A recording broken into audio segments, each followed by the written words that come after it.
Greetings, everyone, and salutations. Welcome to another episode of my video blog. I'm Harold C. Connolly Jr., Professor Earth and Planetary Science at City University of New York, and mission sample scientist for OSIRIS-REx. And currently, this is the 21st of May, 24th of, no, 22nd. 22nd. I'm being corrected. I'm going to leave this, not edit it. Being corrected by my guest today. It's 22nd of May, 2015, and I'm here in Hawaii. And I have a special guest today, Professor Elizabeth Tasker, Elizabeth Sensei, who's in the astrophysics department. Well, I'll let you introduce yourself. Introduce yourself. Oh, hi, I'm Elizabeth Tasker. I am, as Harold's just said, in the astrophysics department. My research is on star formation in galaxies using computer models, but I also write the university research blog, which gives me permission to actually walk into pretty much anyone's office and demand to know what they're doing.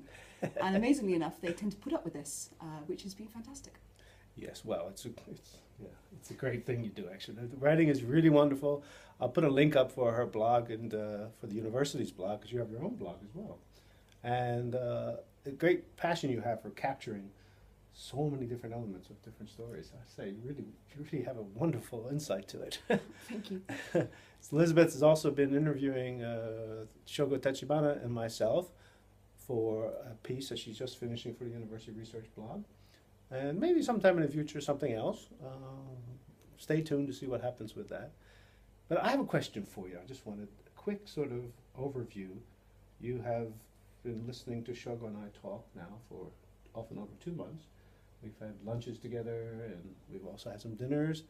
And what do you think, from your impression of talking to two scientists who are from two different nations involved in space exploration, might be one of the biggest challenges to cooperative space mission?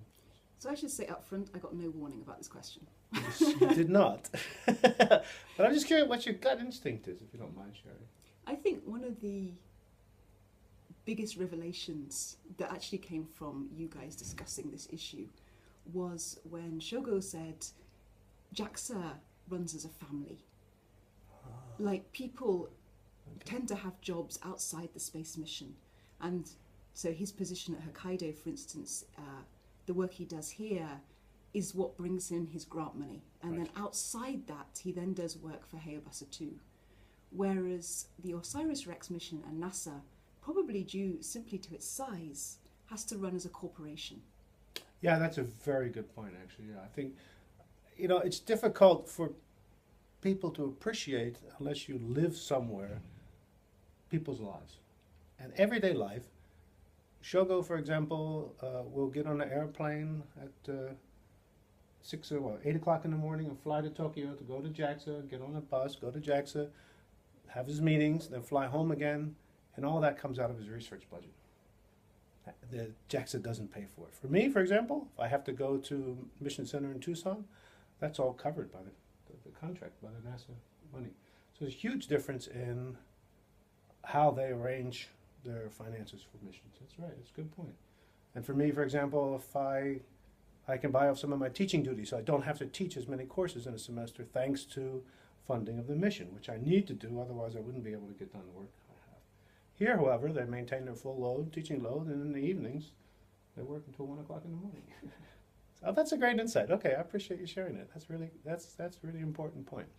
So the cultural system too, that supports that kind of interaction, clearly has some differences here in Japan than in the U.S. I would suspect that it is very helpful to write down exactly what each side expects because of that, simply because the expectations may be different on different timescales. Yeah, that's a very good point. Yeah, that is an interesting little bit of conversation. Thank you, Elizabeth. Is there anything you want to add additional? I think the only thing I'd like to add is that while I really enjoy writing, I also really enjoy reading other people's writing. And if you're a scientist involved in a mission, or really any kind of job at all, write for the general public, because we really want to know what you do.